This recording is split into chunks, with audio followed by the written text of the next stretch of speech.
Wednesday, ladies.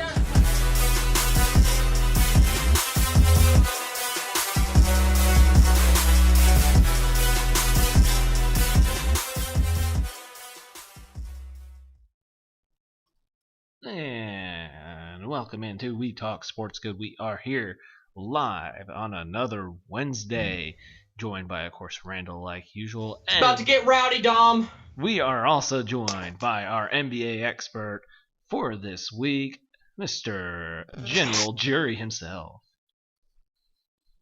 You know you can't play on my court, can't hang with the big dog, stay on the porch. Oh, I don't know that one. What's that from? That's too short. That's blow the whistle. Oh, wow. I'm unfamiliar with that. I'll have to check it out.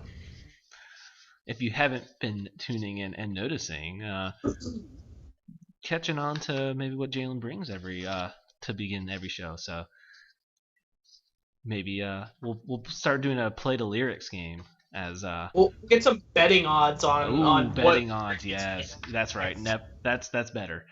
Next time we have Jalen, we will have betting odds on what the lyric and or song will be. If you want to, whatever route you want to go. If you want to be bold and just go straight for the lyric, that's really tuning in on something. Maybe artists. Yeah, artists probably. Yeah, so we'll maybe throw that out there next time. So, like 4 artists, and there you go, and I'll choose one. There we go. Okay.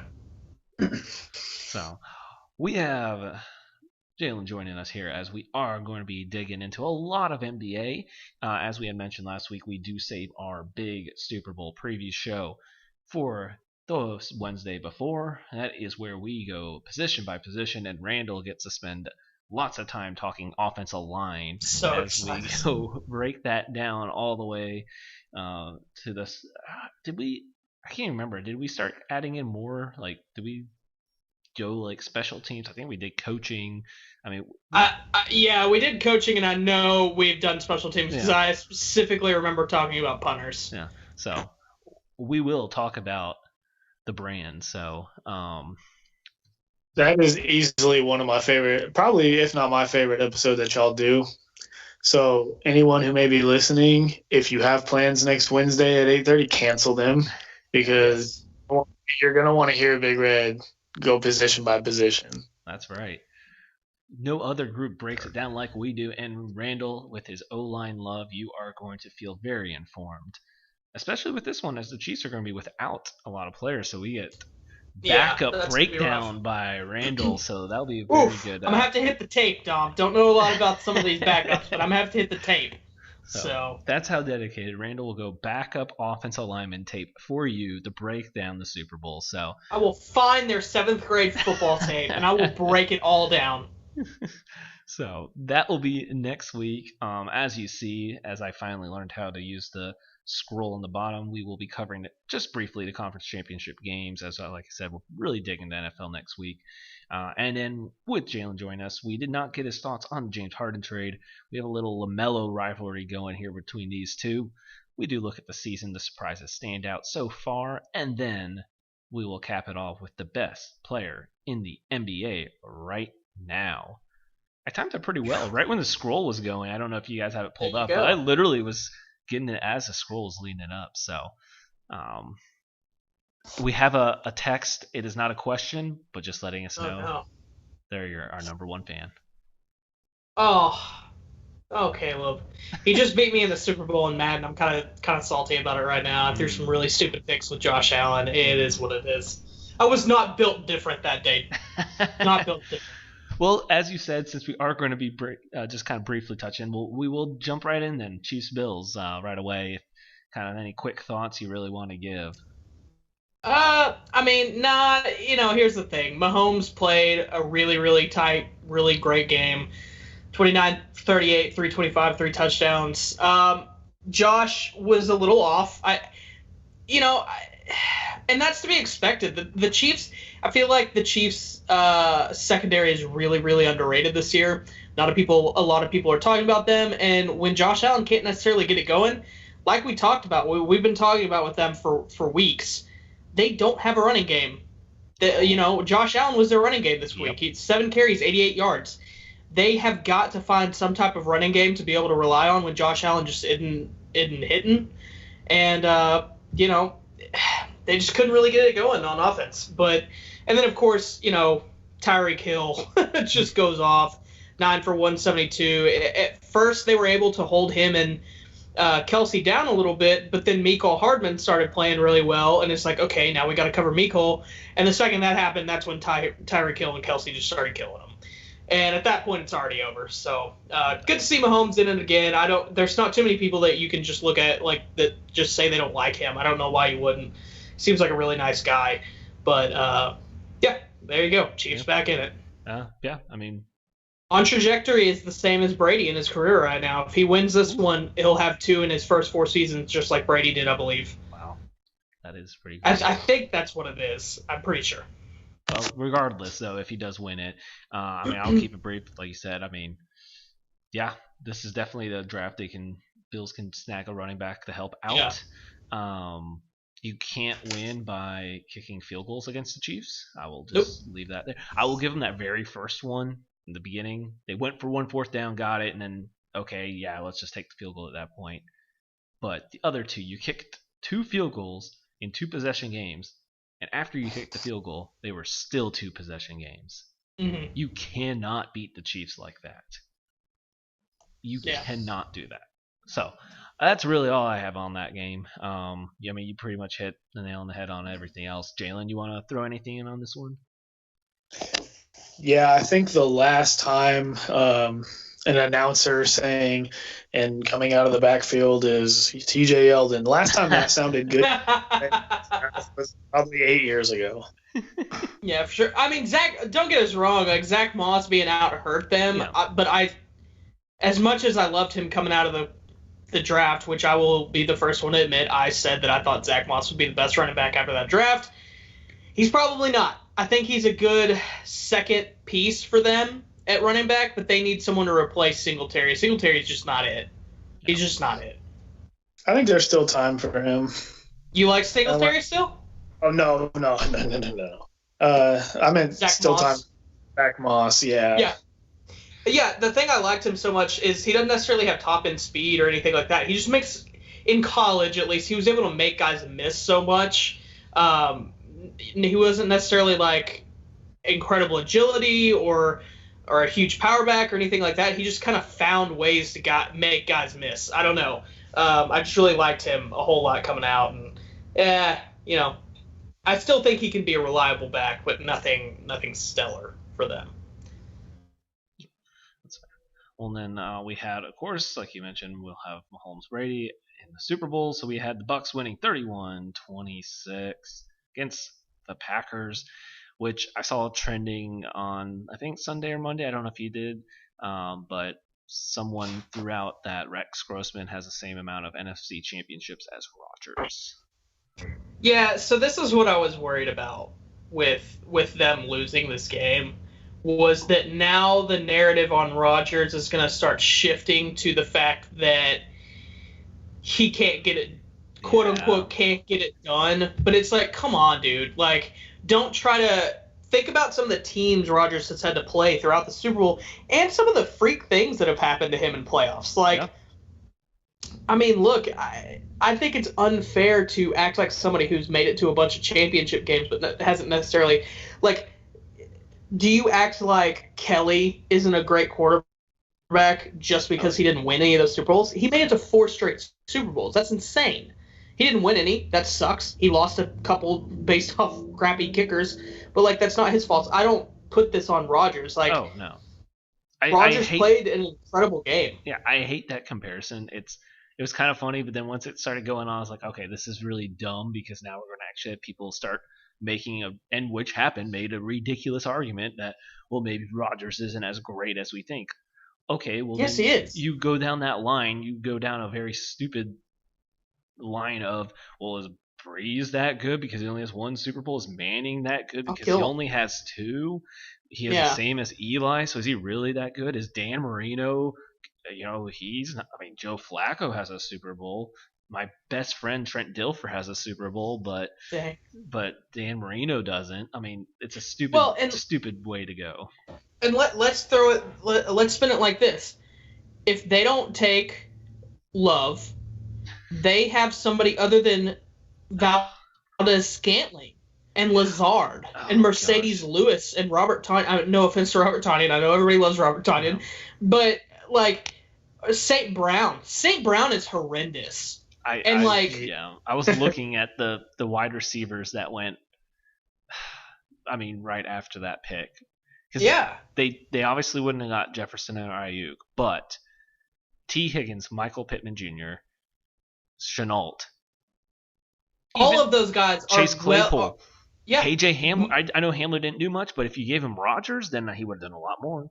Yeah. And all of these guys are better than Valdez-Scantling. Yep. And then, like, when you go a step down, so Valdez-Scantling and Lazard, but your fourth wide receiver is, I'm not even going to try to pronounce his first name because I always get it wrong, but St. Brown, like, next time y'all watch the Packers next season, and the first throw he throws to St. Brown, and St. Brown inevitably drops it because he drops everything. Watch Rodgers' face after he throws to him. He can't stand St. Brown. Like, he makes the most disgusted looks on his face, even when he catches the ball. He caught one, I think it was this past week, he caught his one ball that he caught, and, like, Rodgers kind of, like, looked at him and gave him, like, a half smile that was really like, I hate you, and then, like, a thumbs up, and then turned around and just dead-faced. He was like, I can't believe I just threw a ball to that idiot in the NFC Championship. Like, horrendous. And on that last play, I don't know. Like, he should have ran the ball right there, because in theory he should have ran the ball and it should have been, even if he doesn't make it, it should have been fourth down territory. But he doesn't run it. He tries to throw it, and then they kick the field goal. I don't know. It was all a weird thing. Rodgers was clearly upset after the game. He made it very clear that was not his decision, and then went on to say things that kind of made it sound like he might not be in Green Bay next year, which is a whole different scenario, which is not true. I don't believe it at all. He's going to be a Packer. He's going to retire a Packer. He's not leaving Green Bay. Did you see him, because he did join Pat McAfee on Tuesday? I didn't see that. And he pretty much cleared it up. He's like, I hadn't said anything different. He's like, there are players. This team is not going to be the same team next year. No one knows what will happen. Things can always change. That's always the NFL. He's like, I did not realize people were going to run with it and take it that I'm not going to be on the Packers. That's right. News to me. Yeah. Also, on the... Oh, go ahead. What'd you say, Jalen? It's because he'll be in Indy next year. Absolutely not. I think the only thing there's two things I took away from the Bucs. Brady has got to not do that in the Super Bowl. Like, that, it was so strange. Two completely different halves. I don't know what was going on in that second half, but he was absolutely horrendous. Fournette, he had that one good run, but he really didn't play that well other than that necessarily. Hopefully they get Antonio Brown back because they're going to need him. But the other thing is, Devin White has become this absolute freak superstar in front of our eyes the past 2 weeks specifically, because everybody's been watching him. But really all season, he is just really come into his own this year, and he is playing like... Honestly, the only thing that I can compare it to is Ray Lewis, when he was at his peak athleticism, just tearing up the field and getting everywhere and just knowing exactly what's happening pre-play and being able to get to the running back before it even happens. And he's just playing out of his mind. And he's actually kind of undersized at linebacker too. He's only 6 feet, and he's kind of small for a linebacker. I don't know. He is really incredible. And I think during the Super Bowl, they're going to get Vita Vea back full health. He didn't play that much this past week, but with him in the middle clogging that up and allowing Devin White to go sideline to sideline even more, because Vea's so big, he takes up literally the two guards and the center. He is that big. He's basically the second coming of Vince Wilfork. And Devin White being able to roam behind that man is just going to be an absolute problem for a long time. and I am not happy about it as a Saints fan. That's fair enough. Well, all right. Well, I said we'll break down that matchups even more next week in the Mega Super Bowl preview, but it is time to turn it over to some NBA talk here, as we are pretty well into the season. Got a few different topics, but first, before we really dig in, I know Randall, you were able to share your thoughts. I'm trying to remember what Harden trade went down on a Wednesday, right? I think 2 weeks ago, I think. Yeah, it did. I think it went down right before our show. Yeah, that's why it was like kind of too late to text Jalen. yeah. So we did get Randall's thoughts on it. So I do want to get Jalen's kind of input here on, of course, Harden to the Nets, and then all the pieces that kind of got spread around. If you kind of want to touch on them. Yeah, it's a weird trade. It's exactly what I said. So I guess the obvious. I'll just go ahead and preface this by saying this is about as uninterested as I think I've ever been in the Eastern Conference. Like, it's just like, sure, like it's going to be competitive, yes, but it's the same as last year. Like, with the exception of maybe the Nets, pending they get everything going and working together. Other than them, no one else has the star power to beat the Lakers. Mm-hmm.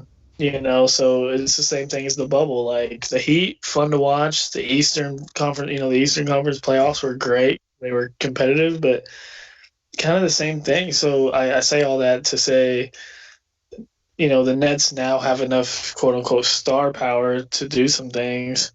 You know what? I don't love Kyrie and James Harden together. I just don't. And I think Dinwiddie getting hurt, hurts their depth tremendously.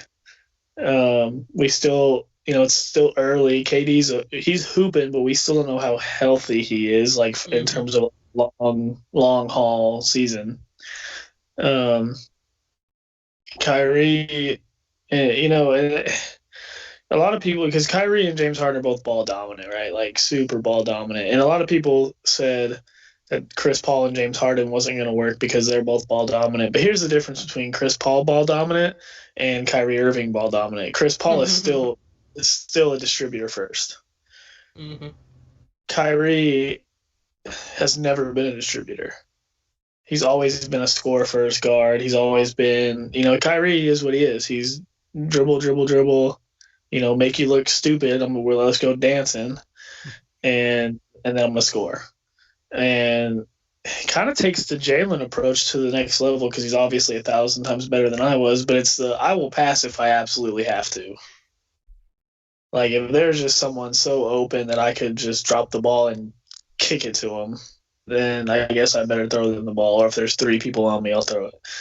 But that's why I don't know. Like, Chris Paul was still coming off a screen. He's still looking to set up a shot for someone else. And that's why him and Harden, if Chris Paul doesn't get hurt against the Warriors, they win that series and go to the finals. And that's why I don't, it was a fun headline, but I don't know. Still seeing James Harden in a Nets jersey, it's just weird. And it's weird the way the whole thing went down. It's just a weird situation, and sports have just been weird. We're glad to have them, but it's just been weird since COVID and everything. And then this is just, I don't know. I don't really know what more to say. I mean, KD is going to make any team in the East a contender, or any team in the NBA a contender. He's that good. But in terms of the Harden edition, we'll see. It's going to take. Just like any time superstars join, it's going to take some time for them to gel. But yeah, it's just a weird trade, weird situation. I really don't know what to think about it yet, other than let's see how this goes and kind of tempering my expectations for this first year. Mm-hmm. Yeah, I had said I basically made my case for the Nets. This might have been controversial and a little too soon, but that day I made my case for the reason I thought that the Nets actually became a worse team the second they traded away Jared Allen. and then get back Harden, and now their center is DeAndre Jordan, I guess, and DeAndre Jordan is not playing defense like he used to at all. Kevin Durant plays defense. Joe Harris isn't going to play defense. James Harden's not going to play defense. Kyrie's not, may play defense sometimes, and then other times not. And then, the ball's going to be dribbled a billion times before anyone touches it other than James Harden or Kyrie. And then, the team's weird. That team's weird. And, they get rid of Karis LeVert, which I liked. And then, Houston's side of it's weird. They get back, back the picks, cool. But then they get, Oladipo. And it's what are you going to do with Oladipo? You're probably not going to re-sign him because he's going to want a bunch of money. So then you get these picks, and when you look at those picks as being the only thing they got, was it really enough for Harden? And, I don't know. They really wanted to trade with the Sixers, but the Sixers weren't willing to put Maxey, Simmons, and Tybal all in the pick, so they X'd that out. And I don't know, which that brings up, by the way, 100% right, that Bradley Beal's probably going to get traded to the Sixers, right? I don't know. Simmons for Bradley Beal? But you got to send him somewhere. Yeah. I mean, clock's ticking, dude. You never got the jump shot. You're probably the most exciting NBA player right now on the break, but, other than that, I mean, come on, man. Embiid's playing the best basketball of his career right now, and he needs to be able to throw it out to somebody at the three-point line that's his point guard, not you. I don't know. It's all weird. It's all weird. Yeah, there's just some weird rosters. Yeah, it really is. Although I love that Jared Allen's getting to gonna get to thrive in Cleveland now as soon as they figure out what they're doing with their center position, because they have a billion posts, but that it's leading up to Jared Allen gonna be able to thrive there. Right. They've got a lot of tweener. They got Larry Nance and Kevin Love. They got a lot of tweener post sort of things. And then they got Jared Allen's a true post. And then they got JaVale McGee, who, God, what is it? JaVale doesn't even know what he is out there half the time. Can I interest you in trading Drummond and K Love before the trade deadline? So then you have this core starting five that's all really young. You have Nance, Larry Nance is actually playing really good basketball this year right now. And then and then you have Jared Allen, who's a good five. He's a really good five, an underrated five. And then you have Okoro and Sexland. That's a solid young five to build on. Now, Larry Nance isn't necessarily the youngest dude anymore. He's probably 26, 27, right? He's 27, 28. I mean, he's not. That's not. But he's not old. Old. Yeah. So, and he's by far the oldest one that you have on the floor. So, I don't hate that. I don't hate that. I know they just traded for Drummond last year, but what are you going to do? Are you going to sign him to a long-term contract and have him stick around? He's just not what the NBA, and especially the way they play, he's just kind of not what they need. I hope they don't make the same mistake twice in terms of don't sign Drummond to a deal that you gave Tristan Thompson. But Tristan Thompson wants his number retired in Cleveland. Was that done?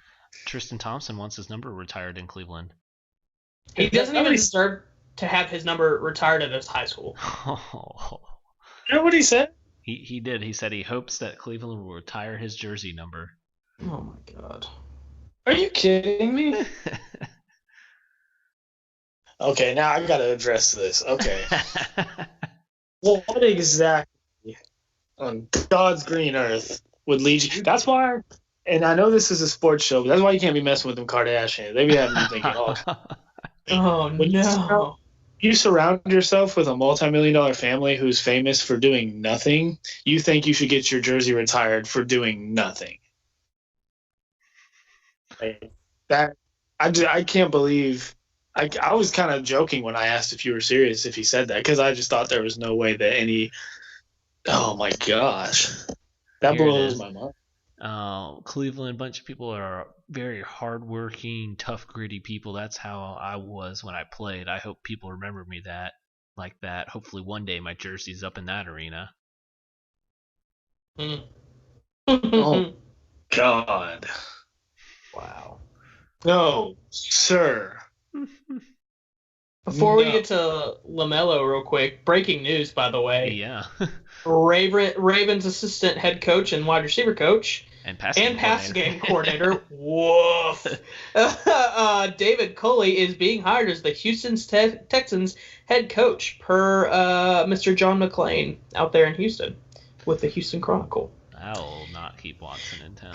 Yeah, way to not keep Watson and then get a guy that's the wide receiver coach for one of the worst wide receiver corps in the NFL to bring him to one of the worst wide receiver corps in the NFL, to a passing game that's horrible in Baltimore, to a passing game that's going to be even more horrible in Houston once you lose your star quarterback. Congratulations, Houston's. Welcome to mediocrity for the next 20 years. Oh. They'd be lucky, Joker. I'm going to be honest. Yeah. Ooh. It's going to be a lot of hard years for that fan base. Oh. Yeah, that's bad. It's just a mess and everything. Oof. Oof. Well, you know what? I think that's a good time to hit our break, and then we'll come back and go full on LaMelo. Oh, ready for this. Randall versus Jalen next after the break.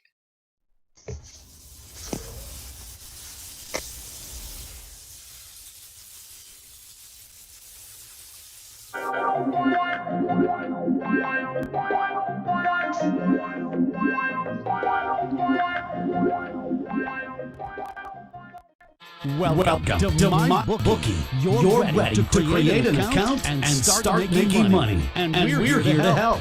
And remember, you can get a bonus of up to $1,000 on your first deposit. Now you're ready to bet. Just go to mybookie.ag. Visit the sportsbook. Click on your bet and input the amount you want to risk or win in the bet slip. Yes, it's that easy. Just remember, at MyBookie, you play, you win, you get paid.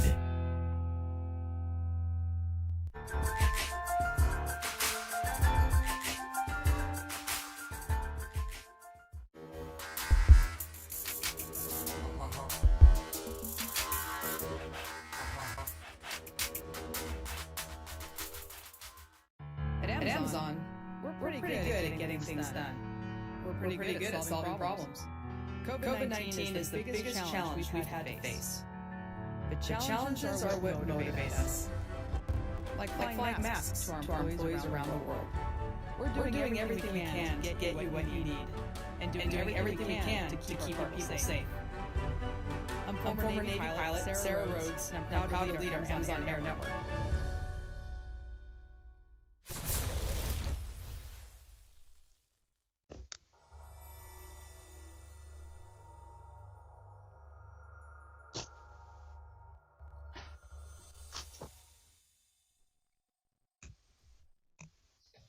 And we are back. And that means, like I just tweeted, it is Randall versus Jalen. LaMelo talk. Fight. I'll just let you go first. Just say everything you need to say, Jalen. Get it out of your system, because then I'm going to hit you with some stone cold hard facts. So this is the first time you stepped into a ring with me in a little while, Red. So not really my style to just throw all my haymakers out at once. So I'm not going to say everything. I'm going to say just some of the obvious, and then I'm going to let you do your thing, and then I'm going to tell you why you're wrong. Oh, okay. All right. Well, first off, we've got to identify what is the goal here in terms of the Charlotte Hornets. Okay. Like, and I say that like exactly, what are we waiting for? Like, you know, the coach made a stupid comment about why LaMelo's not starting yet. And my thing is, what are you losing out on by not starting him? Like, does starting him suddenly take y'all from a playoff team to not a playoff? No, y'all already aren't that. So he's your top 3 pick. Start him and develop him and let him play out, let him make his mistakes and let him learn and let him develop that way, Like, I don't understand, I get what he said. Like, what he said isn't wrong, but I just don't think that's the right approach that he should be taking with a player like him. So that's the first thing I got to say is start the kid. I think the comment the coach made was, you turn the ball over 5 times a game. Dude, I don't want to hear that crap, dude. I watched James Harden go to the Western Conference, semifinal or wherever. I watched him in Houston turn the ball over like an average of 8 times a game in the postseason and still get wins. Obviously LaMelo's not the kind of scorer, but okay, I've watched Westbrook lead the Thunder to the playoffs without KD in the West, turning it over 7, 8, 9, 14 times a game as well. So you gotta, if you're the coach, like, to me, you gotta come up with something better than that. Like, he's 19 years old. Like, let him do his thing. Let him learn. Aside from that, gosh, dare I say, I'm starting to, and I don't do this a lot, but I was starting to sound right before the season on him being just fine in the NBA, and he's not looking too much like a bust to me. Quite the opposite, actually. He makes the Hornets fun to watch.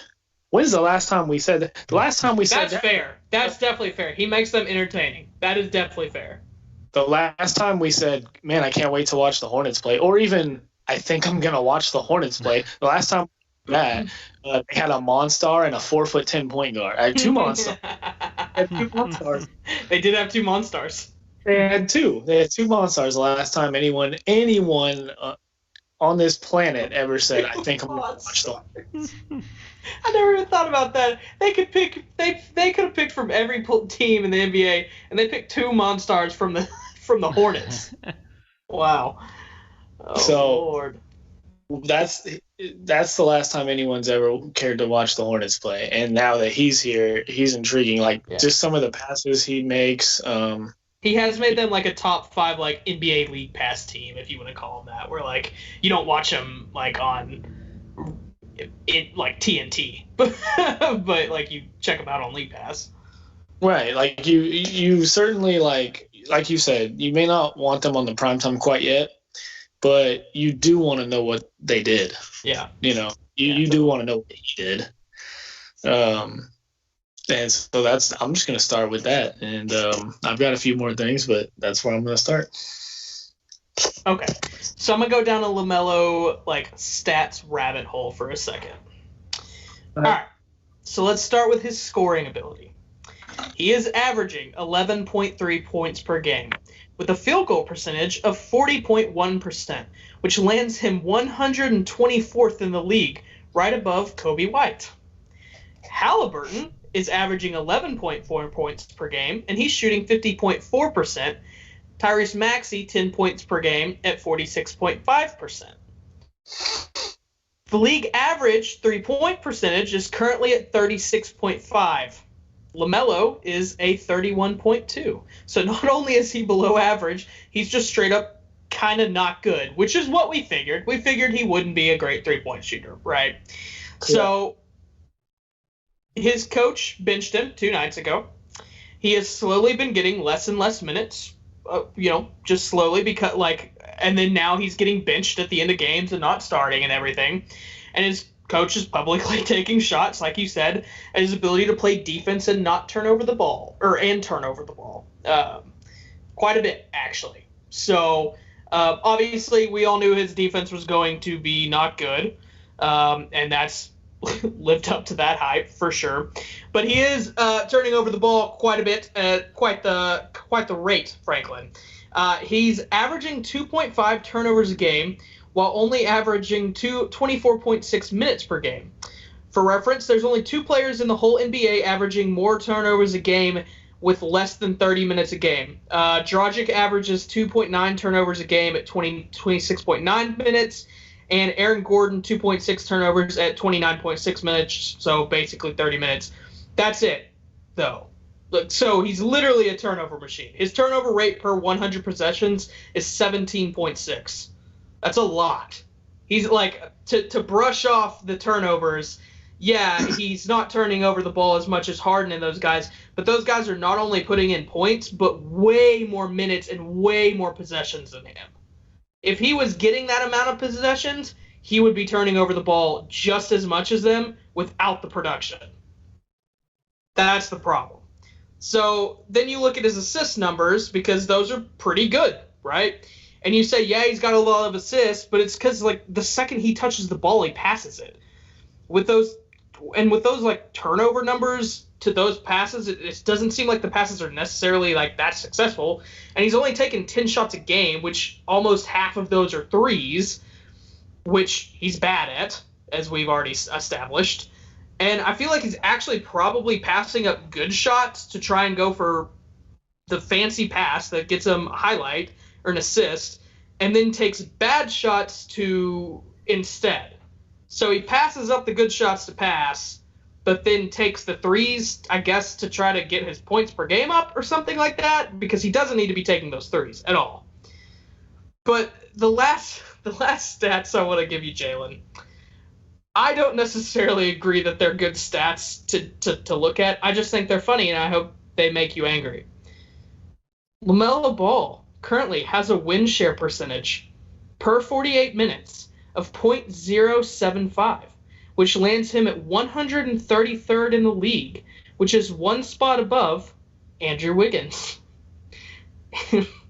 His regular win share percentage is .7, which lands him at 143 in the league, which ties him with the likes of the following players: Dwight Howard, Wesley Matthews, Gorgie Dang, Kevin Looney, Thad Young, Luke Kennard, and last but certainly not least, Alex Caruso. How does that make you feel? Explain win share percentage. It's nonsense. It's nonsense. It's literally like it's a billion things put together that is a really complicated formula that we learned once in school that makes no sense. It really doesn't matter. I just thought it was funny because all those names were right there with it. So the names makes it hilarious, but one thing. Oh, it's invalid. It's an invalid. One thing about those names, and here's where that stat is just completely invalid as it pertains to LaMelo Ball, because it's the word win is in the stat, win share, and he plays for the freaking god-awful Charlotte Hornets. Yeah, totally. I mean, even Dwight Howard at least plays for the Sixers. Yeah. I mean... No, those were just funny things. But I feel like the turnovers... I feel like the turnovers is valid. He is turning the ball over at a really high rate without the production. You're right. I mean, so here's the deal. Nothing you said necessarily was wrong. And I mean that because where he's at now as a player, no, he's certainly no all-star. He's certainly no superstar right now. But were we really – I know I wasn't. Like, I know I said he was going to be a pretty good rookie, probably the rookie of the year. Actually, I didn't even pick him for my rookie of the year. I just said he was going to be good. Are we really going to sit here and say that he's supposed to be what he's going to be in 4 or 5 years? I don't do this a lot, Red, but you made me do it. Because I knew you were going to – I know you're the stat guy. You're going to throw stats and stats. Hit me with some. Hit me with some. I'm going to hit you with some. I'm not even going to tell you who this is. Oh, Lord. But their rookie year, they played 22.9, basically 23 minutes per game. They shot 40% from the field. Mm-hmm. They shot 37.5 from three, which is considerably better than LaMelo. But still, what's the league average? You said 36 right now? 365. Okay, so this was 10 years ago. Little different game back then. Oh, 10 years? Yep, this was their rookie year. I have a guess. He averaged 1.8 assists a game and 1.5 turnovers a game with an astounding 9 points a game average. Do you want to guess whose rookie stats I just rattled off? Steph Curry. No. Dame Lillard. Nope. No, Dame was much better than that. Yeah, that's true. He did win Rookie of the Year, didn't he? Yeah, no. Now, before I Russ? unveil, no, Russ was definitely probably worse than that. Before I unveil the rookie mystery, I want to say that the player I'm about to talk about was kind of in the same maturity stage that LaMelo, not quite the national attention, but definitely needed his game and just overall needed to mature in the NBA and take a couple of years. Just like LaMelo, his game has to adjust to. No one in the history, I think, probably of the NBA has. I can confidently say that no one in the history of the league has taken the route to get there that he had to take. And honestly, not his fault. It's just the way he had to get there. So it's going to take LaMelo a little while for his game to adjust to the NBA. He's got all the talent in the world. His jump shot maybe not there, but he's got all the tools. He's got the size. He's got the IQ. He has everything that you need. And I'm not saying a star player, but your star player. It's just we just got to give him a little time to mature, just like we gave James Harden time to mature. And that is my mystery rookie. Those were his rookie numbers with OKC.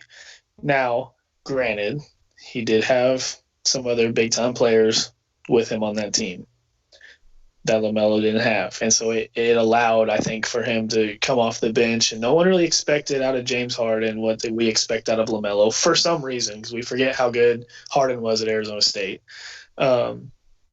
So the expectation is a little different for those two guys. But those were James Harden's rookie stats for a full season, 76 games he played.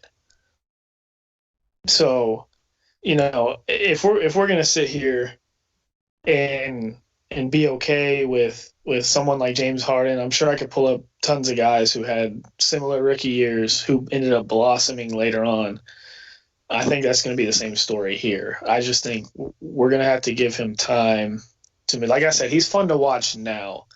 He does stuff that's fun and exciting. The turnovers are terrible, and he can't shoot a three to save his life.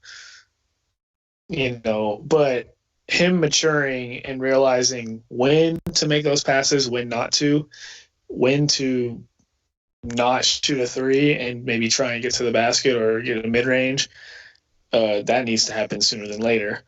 But, right now, I think, it's not a very good indicator of what he's going to be. And that's my biggest thing. I've never, as big of a LaMelo Ball fan as I am, I've never came and said, like I said, didn't even pick him for Rookie of the Year this year. And I've never once said, day one, he's just this. No, I know what he has now, and I'm excited for what he's going to develop into later. So that's part of my problem. First off, there is certain aspect. There's one specific aspect of his game that he's shown already this year that I am very impressed with, and I didn't think he was going to be that good in the NBA. His rebounding is really good. I did not think he was going to be that good of a rebounder in the NBA. And he's been really, I think, what is he averaging, 5 or 6 rebounds, I think? It was 5.6 or something like that. Yeah, which is really good. Because he's even, he's still going to grow. He might not grow height-wise, but he's going to fill out. He's going to fill out more, and those rebounding numbers are probably only going to go up. So that'll be impressive. But my thing is, I'm not saying he's terrible, and I'm not saying he can't become something good, but, Halliburton, I'm just taking Halliburton. he already clearly looks like the best point guard of that class. And I think my point is I think LaMelo went too high for what he is, because to me, I don't see where he develops that much more. Obviously, yes, he can do those things that we've already talked about that we think he should do immediately, where stop passing up your good opportunities and passing to try to pad your stats. Take your good shots. Take those shots that are available to you and stop taking the stupid shots, and things will change immediately. He can be a solid starter for a very, very long time if he just does that, because he's got everything else he needs to be a really good starter on an NBA team once he starts doing that, right? Other than, obviously, he needs to develop some defense. But maybe he doesn't. Some players never develop defense. But my thing is, in order to get to a next level after that, he has to become a really good scorer, and I just don't see that. Like, I can't see him ever averaging over 20. Like, do you see him averaging over 20 points a game at some point? Probably say 18, 19. So let's say he goes 18, 10, and 6. I think that's best case scenario. Oh, granted, really good player, but he's not like, is that what you, like, I don't know, like a third pick? Was there not some guys that you feel in the draft past that, was there not any guys that you felt like theoretically could eventually be better than that? In this class, not really. I don't know. Like, there's some guys that I felt like could be better than that. Halliburton is a guy that I feel like we talked about that was kind of a sleeper, and a sleeper in the sense of sleeper within the lottery picks, basically. But, right. Like, and he's, to me, I don't know how you feel about him, and I don't know how much you've seen him this year, but, like, Halliburton's the best rookie to me by a lot. He's playing, like, the most meaningful minutes because their team is a team that is theoretically still in the hunt for the playoffs, and he's playing really well. And he won't win Rookie of the Year. LaMelo's probably going to win the Rookie of the Year. But I feel like he really is the Rookie of the Year when it comes down to it. And then James Wiseman I think James Wiseman is being really good for what he needs to be in Washington or in Golden State. And I feel like if he would have gone to a team that needed him to be more of the guy, I feel like he would be destroying Rookie of the Year right now. He's good. He's really good. And I don't know. I'm not saying that LaMelo can't become a better player. I just don't. I think he has a very low ceiling, I guess, is what I'm saying. I don't know. Maybe it is the draft class. I just didn't like him going that high because the ceiling just wasn't there for me. The ceiling seemed limited and the floor seemed not because of his abilities, but maybe the other things seemed too low. The ceiling is the roof. So if you had to pick, now this question right now is harder to answer than it was, say, a year and a half or a year ago. Mm-hmm. If you had to pick, hey, you're an NBA franchise, your point guard is either going to be Devontae Graham or De'Aaron Fox. Who are you taking? I mean, De'Aaron Fox. Okay, me too. So we say Halliburton, good numbers, good point guard, arguably playing like the best point guard in that draft class. Fair. But how much point guard responsibility is really on him? Yes, he's playing more meaningful minutes on a team that's closer to being a playoff contender than the other team that we're talking about will. Yeah. But with those are your two guys right there, and so right. And then Tyrese Maxey, but he's kind of like right outside that conversation. Correct. I just mean how much of Halliburton, not to take away because he's a stud. I enjoy watching him play. He's not flash, but he's got such a high IQ. He is fun to watch because he plays the right way. He certainly plays the right way. But in terms of the point guard thing, do we give him maybe a little too much credit? Because he doesn't have nearly as much of the responsibility. And I won't even say that LaMelo does. I just mean, De'Aaron Fox is the number one. He's the guy. So where you're going with it, I would flip that and say, how is it fair to dock Tyrese Halliburton because he's not having to play point guard the whole time. He plays if you're gonna say that, then yeah, but they're on the floor together. They play together, and then Fox will come off, and Tyrese will be the point guard. I mean, I to say just because Fox is taking it over, he could do it. If Fox is gone, I don't think that makes Halliburton bad. I still think he plays around the same. In fact, I think if you take Fox off that team, his stats go up because he needs to do that. That's the kind of player I think Halliburton can be. He can be what you want him to be. I really like what he's been so far. It's fair. That's a good point. I think the same of LaMelo. I think if LaMelo starts, I think. And yeah, don't get me wrong. I definitely agree with you on that. He needs to be starting. If you're in the top, if you were picked in the top 5 in this draft, you should be starting right now. Period. My thing is, it's just like, it's frustrating to me. I'm not even a Hornets fan. I can't imagine being a Hornets fan. Yeah. But like I said at the beginning, what in the world are we waiting for? Like, I understand that no one believes in tanking, or like the rebuilding's not a thing, and or whatever. Like, the coach has a job to do. I get it. Like, you got to win the next game and all that. I get it. But be real, dude. Like, you need to be developing this player that you picked third. Second. That you picked. No, he didn't go third. He did go third. Yeah. You picked him third, top 5, and you're gonna act like I just don't get that. I'm like, no, yeah, I don't disagree with that at all. You gotta play him. Like, you gotta start him. You've gotta play him. You've gotta see, because if you keep doing this stuff you're doing with him now, and only playing him here and there and bringing him off the bench and all that, if he turns out to be a bust, you won't know it. Yeah. Yeah. I'm sorry, but if the Cavaliers were willing, I know they were awful, but the Hornets were just as bad now as the Cavs were then. If the Cavs are okay with drafting Anthony Bennett number 1 and playing him, yeah, play LaMelo Ball, for God's sake. Yeah, I agree with that for sure.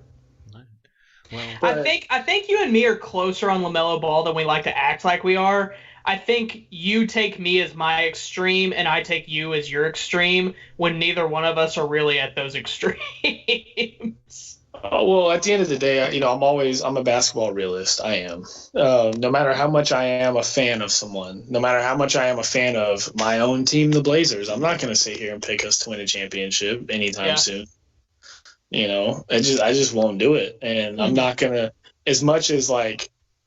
And honestly, if LaMelo Ball blows up and he ends up proving us both wrong and goes on 5 years from now and he's averaging like 25, 8, and 6, like if he just completely just rocks it, I'm not going to be the guy sitting here saying, I told you so, because no, that's not what I said. Mm-hmm. But I just am a huge fan of his. He's fun to watch. He is that. He needs to be given more than he is, and it's just, I kind of feel for the Ball brothers. I mean, neither of their situations have been ideal out of the gate. I think Lonzo's on the trading block again. Yep. So I think LaMelo, I don't know, he's got to get out of Charlotte at some point, I think. Where he goes, who knows, but I am excited to see what he does, and I'm a huge, huge, huge fan, and I don't take back thinking that he will be the best rookie out of this class. All right. Well, I think for this last 5-ish minutes, you guys wanted to throw out some surprises, standouts so far, players or teams. I want to make sure we get some of those in here as we start wrapping up. Yeah, I don't have honestly, I thought pretty long and hard. Of all the material that we were going to go over tonight, this is the one that I kind of had to think the longest on. We're using it the less, please. Well, no, and that's actually not a bad thing, because I was looking and I was just like, we said surprise and standouts. Mm-hmm. There's really nobody that just like grabs me and is like, oh my gosh, I can't believe they're doing this. Mm-hmm. this year so far has been pretty like tame. And so I put down, obviously, like I put Chris Boucher down from the Raptors. Mhm. He's playing well. High school hero. He's got an ugly game, but it works for him. Very unorthodox. I've got 2 Magic players that Mhm. that surprised me, really surprised me. Cole Anthony being one. Yeah. He's played well as of late. And then Markelle Fultz, before the injury, I thought was playing really well. And I'm going to be honest, I thought he was in career suicide there in Orlando. I thought he was just done. Yeah. And then the last person I'm going to put, because I had to put one of my Blazers somewhere on here, is Harry Giles. I've been a huge Harry Giles fan since when he was in high school. Then he went to Duke and injury and all that. Harry Giles. We can go ahead and get rid of Zach Collins now. I think I say that every time I come on the show. We can go ahead and get rid of Zach now. We have a healthy Harry Giles. He's so much better, and he does everything. Oh. Nope. I think we lost him. Well, I want to just throw one out there then. Jeremy Grant. Yeah. Played Totally. great. And you know what? I think you are going to win that bet, and you will not have a Blake Griffin jersey. Wait, that was it, right? Yeah, the Blake Griffin jersey. I don't remember what the bet was. What was the bet? Pistons win total. Oh, yeah. But we're going to Sorry, tank Dom. for Cade Cunningham. It's all right. We'll get Cade and Killian Hayes combo. Okay. Well, I'll just say real quick. Yeah. Obviously, the Knicks 8-11, playing way better than we thought we were, basically because of Julius Randle leading the team in points, rebounds, and assists. Between him and probably Colin Sexton for most improved player this year, and Colin Sexton, he's been so good. I wish Jalen was back in here real quick because I would ask him right now if going forward with his franchise if he would take Colin Sexton or De'Aaron Fox as a point guard, because I think that's a really interesting argument that I would not have thought would have been an interesting argument at the beginning of the season. I'm taking Fox. Fox. Okay, that's fair. I think you have to think about it though, because Sexton's really good. I think Sexton's might be better defensively. Yeah, he might. Yeah, he plays harder on the defensive end. But either way, and then the last one is just the Pelicans. Just because I don't know with what's going on with Zion. Like, why is Zion standing around on the court? The ball needs to be going through him. They have Steven Adams out there with Zion, and it just clogs the paint for Zion which makes no sense. And then only time Zion gets the ball is on oops, and then I guess putbacks and stuff like that. It's just really weird. Run the game through Zion. What are we doing here? I don't know. That team's really weird. Get some shooters so that he can throw it out there. Play JJ Redick more. What are you doing? Why did they have him and not use him? Yeah, use him or trade him. Give somebody who will use him. I don't know. And last, before we go real quick, Jokic is the best player in the NBA right now. Boom. It's LeBron, and you know it. I know, but if we had enough time, I would make the case for Jokic.